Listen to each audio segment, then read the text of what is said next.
The brain is an energy grid we use to construct our reality. The brain is the first computer. Therefore, just as a computer can be programmed with algorithms, the brain can be programmed to respond in certain ways based upon certain stimulations.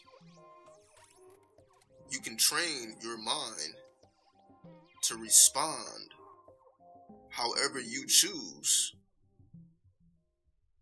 to certain stimulation. In other words, when something should be painful, for you it could be pleasurable if you train your mind in that direction. We have seen these arts displayed throughout time in ancient cultures, especially with body manipulation or mutilation or self-injury becoming artistic, where something that should be painful, such as the process of getting a tattoo, something that should be painful, with enough mental force, it will become actually pleasurable. So we wonder why people say tattoos are painful to get, but they constantly undergo that pain, because that pain isn't 100% bad. It may be 75% bad, 25% pleasurable, and that 25% is enough to make that pain worth it. So because the brain is the first computer, we have to constantly create friction within the brain with new information, new forms of doing what we already do more effectively and efficiently. We have to constantly introduce to the brain new things to keep a fresh mind.